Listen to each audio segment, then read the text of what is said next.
For 3,000 years, the black armor of the first king had stood motionless in the Vault of Whispers, a terrifying silhouette of jagged obsidian and dormant circuitry that the Vaurian royal family kept as a trophy of a forgotten war. It was a dead thing, a cold relic of a time before the Vaurians had enslaved the human dustborn and built their glittering spires above the scorching desert. It remained dead until the day Princess Aeliana, bored by the suffocating etiquette of court and reckless with her curiosity, dared Jax, a lowly human scavenger she had hired to repair the vault's climate control, to touch it. "Go on, grease monkey," she had teased, her voice echoing off the cold stone walls, a playful challenge masking a deep boredom. "My father says it waits for a god of war. Let's see if it settles for a scavenger." Jax hesitated, wiping the hydraulic fluid from his cracked palms onto his ragged trousers, terrified of the royal guards stationed just outside the heavy blast doors. But the moment his rough, scarred fingertips brushed the cold metal of the gauntlet, the air in the vault rushed inward, as if the room itself was gasping for breath. A low, thrumming bass note vibrated through the floor, shaking centuries of dust from the ceiling. The armor didn't just move, it liquefied, shifting and reassembling with the screech of waking metal. Blue veins of searing energy ignited across the breastplate, casting long, terrifying shadows against the walls. Aeliana stopped laughing. Her bioluminescent eyes went wide with a primal fear, because she knew the prophecy her father forbade anyone to speak. The armor wasn't waiting for a Vaurian god. It was a prison key, and it had just found the hand that could turn the lock. As the helmet clamped over Jax's face, sealing him in darkness, a single, robotic voice whispered in his mind, ancient and terrifyingly familiar. "Biometric scan complete. Welcome back, Commander. Awaiting orders to purge the invaders." Long before the armor chose him, Jax was nothing more than a ghost in the machine of the Vaurian Empire. He was a dustborn, a derogatory term for the descendants of the human colony ship that had crashed on Arrakis Prime centuries ago, leaving the survivors to scrape a living from the rust and sand of the planet's surface. While the Vaurians, tall, elegant beings with skin like polished obsidian and eyes that glowed with soft starlight, lived in the gravity-defying sky spires, humans like Jax lived in the rust belt below, choking on dust and scavenging for scrap to trade for water. Jax, however, had a gift that made him valuable. He could listen to machines. While the Vaurians relied on automated systems they no longer understood, viewing technology as magic, Jax knew how to splice a fusion wire with his teeth, how to coax a dying generator back to life with a wrench and a prayer, and how to navigate the labyrinthine service tunnels of the palace without being seen. "I am invisible," he often told himself as he crawled through the vents, looking down at the opulent banquets where nobles feasted on imported fruit while his people fought over ration bars. "I am just the grease that keeps their wheels turning." The heat of the service tunnels was suffocating, a constant reminder of his station, blistering his skin and filling his lungs with the smell of ozone and old oil, but it was the only place he felt free. It was in these suffocating tunnels that the impossible friendship began. Princess Aeliana was the jewel of the Empire, but she was a jewel kept in a box, suffocated by protocol and the weight of her lineage. She found Jax one afternoon when he was repairing a cooling unit in her private garden, a sanctuary of imported flora that smelled of impossible rain. Instead of calling the guards to have the filthy human removed, she had handed him a glass of chilled nectar. That simple act of kindness sparked a conversation that spanned months. It was a slow, dangerous dance of curiosity. Jax would fix a broken data pad or a kinetic toy she had snapped in frustration, and in exchange, they would talk. One afternoon, sitting on the cold floor of the maintenance shed, Aeliana asked the question that haunted her. "Is it true?" she whispered, looking at the dirty skylight. "The stories your people tell. Was your homeworld really blue, not red like the sand?" Jax stopped his work, looking at his grease-stained hands. "That's what the elders say," he replied softly. "They say Earth had oceans of water, not dust. They say the sky was a color called azure, and you could breathe the air without a filter. They say we didn't always live in the dirt, Princess. We were travelers. Aeliana looked at him, her bioluminescent eyes dimming with sadness. I think I would have liked to see an ocean, she said. Maybe one day you can fix a ship and take me there. In that moment, the barrier between oppressor and oppressed vanished, replaced by a shared longing for a world neither of them had ever seen. The day of the incident was born from a manic energy that had seized the palace. The king was hosting a diplomatic summit, and the tension in the air was thick enough to choke on. Desperate to escape the suffocating formality, Aeliana had stolen Jax's keycard and dragged him down to the deepest level of the palace, the Vault of Kings. I want to show you the lies they tell us, she had whispered, her hand trembling slightly as she pulled him into the dark, silent chamber. The air here was stale, recycled for thousands of years, smelling of cold stone and forgotten power. The room was filled with crystalline spears and gravity cloaks, but the black armor dominated the center, a towering effigy of war. Aeliana had been manic, almost hysterical, mocking the reverence her people held for the object. They say it fell from the sky to protect us, she sneered, pacing around the podium. But it's just junk, Jax, just like the scrap you dig up in the desert. Go on, touch it. Prove to me that my ancestors were just hoarders. Jax looked at the armor, and for the first time, he didn't see junk. He felt a pull in his chest, a magnetic thrum in his blood that terrified him. Don't do it, his survival instinct screamed. Walk away. This is how Dustborn get executed. But looking at Aeliana's challenging, desperate eyes, he couldn't refuse. He reached out, not to prove her wrong, but to touch the history that had enslaved his people, unaware that he was about to wake it up. The bonding process wasn't a magical embrace. It was a violent, invasive seizure. As the armor liquefied and crawled up his arm, Jax screamed, a sound that was instantly cut off as the metal flowed over his mouth. It felt like plunging his hand into molten lead that instantly cooled into a vice, tightening around his bones. Neural needles, thin as hair and sharper than glass, punched through the skin of his neck and spine, bypassing his pain receptors and hijacking his nervous system. System synchronization at 40%, 60%. The HUD flickered to life in his vision, a storm of scrolling red text and tactical grids overlaying the terrified face of the princess. Subject: human. Genetic marker: confirmed. Status: critical adrenaline levels. Jax, stop! It's hurting you! Aeliana shrieked, grabbing at the metal plating, but the suit pulsed with a kinetic shockwave that threw her back against the wall. She wasn't an enemy, the suit decided, but she was an obstacle. Before Jax could gain control, the heavy blast doors of the vault dissolved in a shower of sparks. The Royal Guard had arrived. They didn't offer a warning. The captain, a towering Vorian with a scar crossing his bioluminescent eye, leveled a heavy plasma cannon. The abomination has been touched, he roared. Purge the room. Kill the human. Secure the princess. Jax squeezed his eyes shut, waiting for the heat of the plasma to vaporize him. But the heat never came. The suit moved faster than thought, faster than a heartbeat. His left arm snapped up with a hydraulic whine, and a shimmering, hexagonal hard light shield erupted from the gauntlet, catching the plasma bolt and dispersing it into harmless static. Threat level: critical. Engaging close quarters protocols. The voice in his head was cold, detached, and utterly lethal. Jax felt like a passenger in a runaway vehicle as the suit launched him forward. He didn't run, he glided, assisted by micro-thrusters in the boots.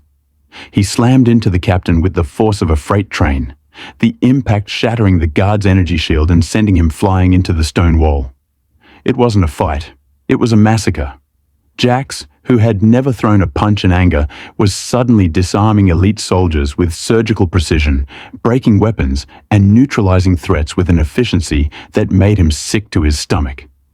The HUD highlighted weak points in the Vorian anatomy: joints, nerve clusters, armor gaps. I didn't do that. He panicked internally, watching his own hands move with terrifying speed. It's the suit. It knows how to kill them. It's done this before. We have to go. Jax's voice was unrecognizable, processed through a vocal synthesizer into a deep, resonant growl that shook the dust from the air. He grabbed Eliana, not gently, but with the secure grip of a bodyguard, and fired the thrusters. They blasted out of the vault, tearing through the ornate doors and bursting into the grand hallway. The escape was a blur of chaos. Alarms blared, flashing red lights bathing the pristine white corridors in the color of blood. Jax smashed through a stained glass window, plummeting 50 stories toward the bustling skydocks below.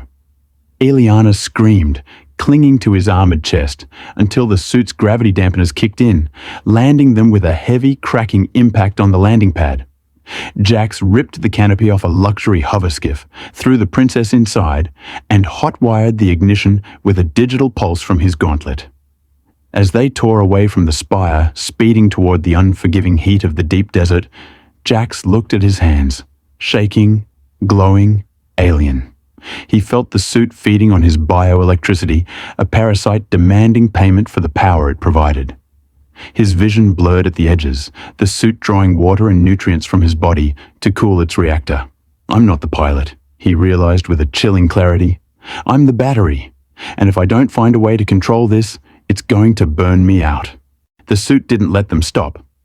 It projected a navigation waypoint onto Jax's retina, a pulsing red diamond located deep within the Crimson Waste. A radioactive no-man's land where the Vorians claimed demons lived. Eliana piloted the skiff in silence, her face pale, her royal finery torn and stained with grease from the escape.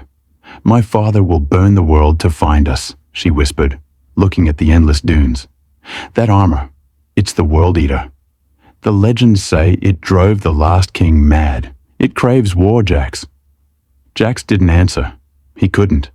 The suit was keeping him alive, recycling his sweat, regulating his heart rate, but it was also showing him ghosts.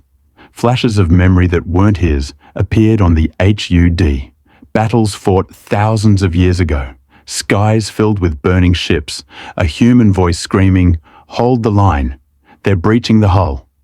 When they reached the coordinates, there was nothing but sand and howling wind. But Jax raised his gauntlet, and the ground responded. Massive blast doors, buried under centuries of drift, groaned open, shaking the earth. The air that rushed out wasn't hot.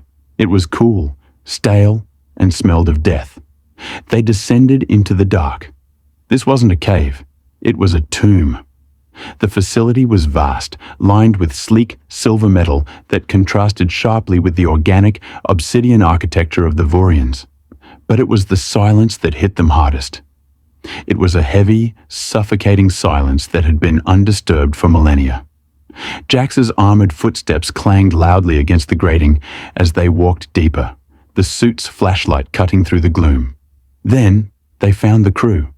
In the main corridor, dozens of skeletons sat slumped against the walls. They were mummified by the dry air, still wearing faded orange flight suits. Jax knelt by one, his heart hammering against his ribs. He brushed the dust off the shoulder patch. It didn't have a Vorian crest. It had a globe, Earth, and the letters TDF, Terran Defense Force. Dustborn, Eliana breathed, her voice trembling as she backed away. Why are there Dustborn here with high-tech weapons? Why are they wearing the same symbol that's on your armor? The realization washed over Jax like cold water. These weren't scavengers. These were soldiers. They were his ancestors. They hadn't crashed here. They had died fighting here. They reached the command center, a room dominated by a massive dead star map. As Jax stepped onto the central platform, the room woke up. Lights flickered on, and a holographic recording materialized. A woman in the same armor Jax wore, but hers was battered, her face bloody and streaked with soot. "This is Commander Harrow of the Terran Defense Force." The hologram spoke, her voice cracking with exhaustion. "The Vorians have breached the perimeter. They used our kindness against us. They pretended to be refugees, and then they slaughtered us in our sleep. They stole our tech, our ships, our history.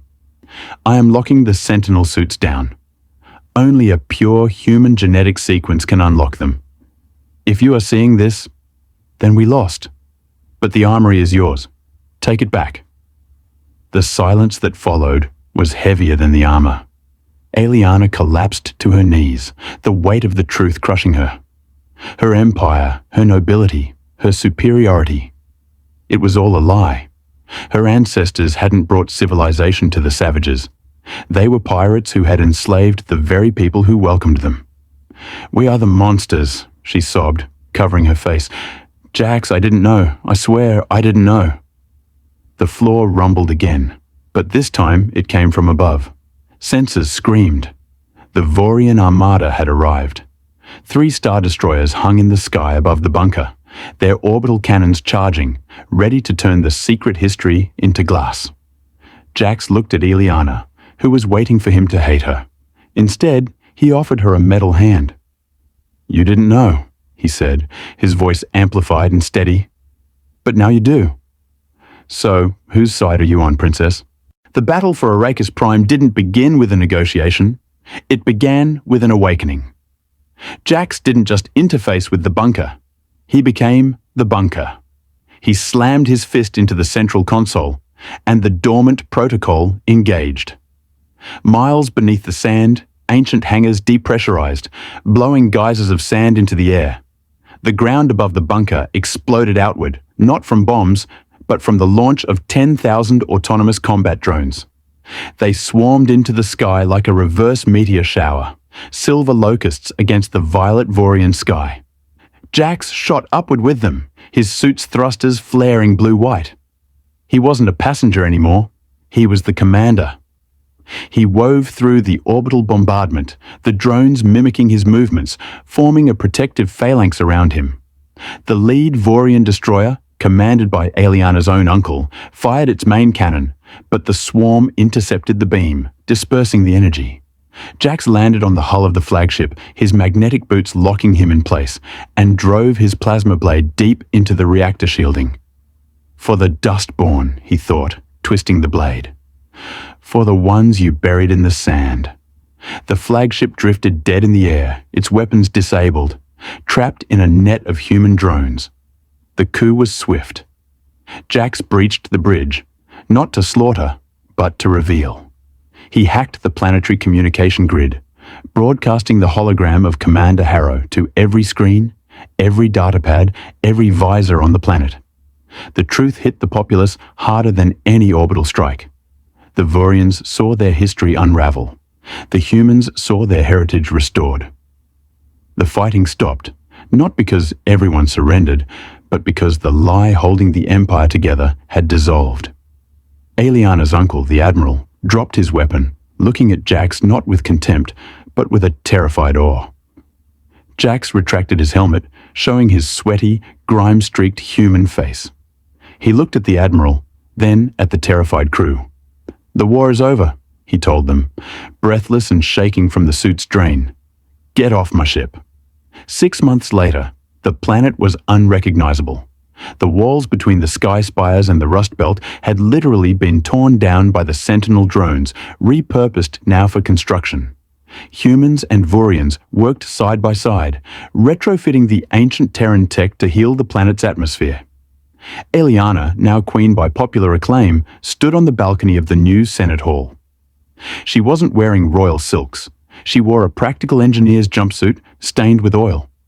Beside her stood Jax. He couldn't take the armor off. It had bonded too deeply to his nervous system, but he had modified it. It was no longer a weapon of war, but a tool of peace, painted in the colors of the desert sunrise.